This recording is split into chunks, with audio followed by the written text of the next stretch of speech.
गुरुजी, सर्वप्रथम अपना परिचय दे दें। मैं प्रोफेसर राम नारायण द्विवेदी, काशी हिंदू विश्वविद्यालय के संस्कृत विद्या धर्म विज्ञान संकाय में प्रोफेसर हूँ तथा श्री काशी विद्वत परिषद का राष्ट्रीय महामंत्री हूँ। 7 सितंबर से चंद्र ग्रहण तो है ही है, साथ ही में पितृपक्ष का भी आरंभ हो रहा है। तो इस दुर्लभ संयोग को किस तरीके से देखते हैं और क्या करना चाहिए ऐसे में? देखिए, ग्रहण की प्रक्रिया तो आती है, कभी भारत में दिखाई देते हैं, कभी अन्य देशों में दिखाई देते हैं। इस बार का ग्रहण कुछ थोड़ा विलक्षण है, अद्भुत संयोग लेके आ रहा है, क्योंकि जिस काल में चंद्र ग्रहण है उसके सद्य अव्यवहित पितृपक्ष भी आरंभ हो रहा है। तो ये थोड़ा सा निश्चित ही एक अद्भुत संयोग, काफ़ी वर्षों बाद ऐसा योग हमारे ग्रंथों में प्राप्त होता है। तो निश्चित है, देखिए, ग्रहण की अपनी एक विशेषता है। ग्रहण में कुछ लोगों को ऐसा कहा गया है, यत् पिंडे तद ब्रह्मांडे या यद ब्रह्मांडे तत् पिंडे। जो भी घटनाएं ग्रहों, हमारे ग्रह नक्षत्र में जो भी चीज़ें होती हैं, हमारे वायुमंडल में, आकाश मंडल में जो भी घटनाएं घटती हैं, वो हम शरीरधारियों पर भी उसका असर पड़ता है, क्योंकि ये हमारा पंच भौतिक शरीर क्षिति जल पावक गगन समीरा पंच तत्व से बना शरीर, ये हमारा पंच तत्व शरीर है। इसका एक अंश आकाशीय तत्व अंश भी हमारे शरीर में है।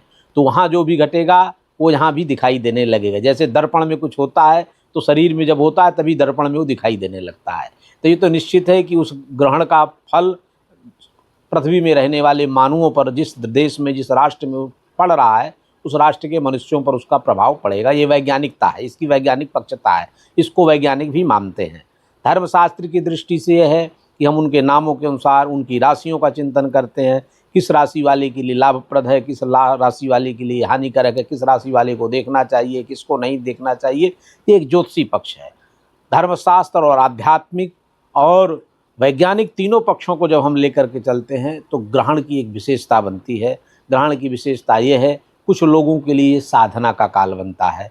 जो हमारे भारत के ऋषि हैं, महर्षि हैं, या ऋषिवत जीवन जीने वाले साधक हैं, उपासक हैं, पूज्य संतगण हैं, वो इस काल को भगवान के लिए आराधना करते हैं, उपासना करते हैं। हमारे गृहस्थ साधक भी बहुत सारे गंगा को किनारों में, आप देख लीजिए, काशी में, अयोध्या में, हरिद्वार में, इन सब जगहों में गंगा के किनारे बैठ करके, जैसे 957 से ग्रहण काल आरंभ होगा, हमारे साधक उपासक गंगा में खड़े हो जाएंगे अथवा गंगा के किनारे गमछा माथा में डाल करके जप तप करने लगेंगे। जप तप होम करने से उस परमात्मा को शक्ति मिलती है, उस राष्ट्र को शक्ति मिलती है, उस राष्ट्रवासियों को ऊर्जा मिलती है। उनके कारण एक बड़ा साधना का ये परम पवित्र काल है। और शास्त्रों में लिखा है कि इस काल में जिस प्रकार की भी, जिस मनोकामना से साधना की जाती है, कुछ विशेष मंत्रों को तो ऐसा भी बतलाया गया कि उनकी साधना ग्रहण काल में ही सिद्ध होती है। ऐसे साधक इस काल के बड़े काल से प्रतीक्षारत हैं, उनके लिए तो बहुत अवसर का काल आ गया है। हम गृहस्थियों के लिए, हम लोगों का भी परम धर्म बनता है इस काल में जो शास्त्रों में बतलाए हुए नियम हैं उनका अनुपालन करते हुए जब तब साधना करें, सुचितापूर्ण सत्यनिष्ठापूर्ण आचरण करें, और इस ग्रहण को परमात्मा का चिंतन करके, हरि स्मरण करके, राम नाम का स्मरण करके, शिव नाम का स्मरण करके, अपने अपने इष्ट देवताओं के अनुसार जिसकी जिस देवता में रुचि हो उस इष्ट देवता का स्मरण करके हम अपने जीवन को धन्य बनाएं और उस परमात्मा को ऊर्जा दें, शक्ति दें, जिससे राष्ट्र में आने वाली विषम परिस्थितियों से, राष्ट्र में आने वाले विषम उपलब्धों से हमारे राष्ट्रवासी, हमारी राष्ट्र की सेना, हमारे राष्ट्र के नायक लोग लड़ सकें और भारत को परम वैभव दिलाने में सामर्थ्यशाली बन सके। इसके लिए हमें जब तक आराधना भी करनी चाहिए और दान पुण्य का भी फल है, क्योंकि हमारे भारत में सभी प्रकार के लोग वास करते हैं। जो गरीब हैं उनको हमें दान पुण्य करना चाहिए।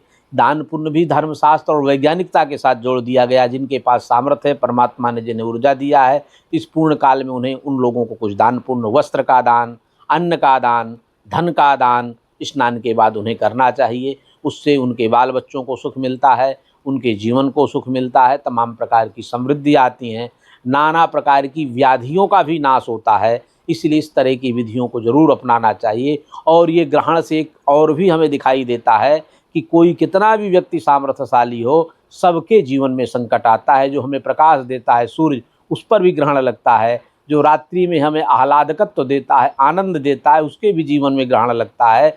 और जैसे हाथी है, सर्प है, इनको लोग बलशाली मानते हैं। एक हाथी को भी एक एक अंकुश के द्वारा उसको नियंत्रित किया जाता है। इसी को लेकर किसी विद्वान ने कहा है, किसी आचार्य ने कहा है कि शशि दिवाकरयोर ग्रह पीडनम मति मतंग भुजंगयोरपि ग्रह वंदनम विधि रहो बलवान इति में मति। विधिना का विधान कितना बड़ा है कि मति मतंग को भी अंकुश किया जा सकता है, भुजंग को भी औषधि के द्वारा उसको बंधित किया जा सकता है, उसको पिटारी में बांध लिया जाता है। और इन सूर्य और चंद्र जो साक्षात ग्रह देवता हैं, इन पर भी ताप आता है और ये भी उस ताप से प्रपीड़ित होकर के उसके साथ संघर्ष करके पुनः प्रकाश हमें देते हैं, उससे वो घबराते नहीं हैं। इसी प्रकार हमें भी अपने जीवन में इस प्रकार की कुछ समस्याएं आती हैं, कुछ काल के लिए, कुछ क्षणों के लिए, उनसे संघर्ष करके पुनः हम जिस कार्य अच्छे कार्यों के लिए लगे हैं उन कार्यों में हमें पुनः लग जाना चाहिए। ये भी हमें एक अच्छा संदेश देते हैं।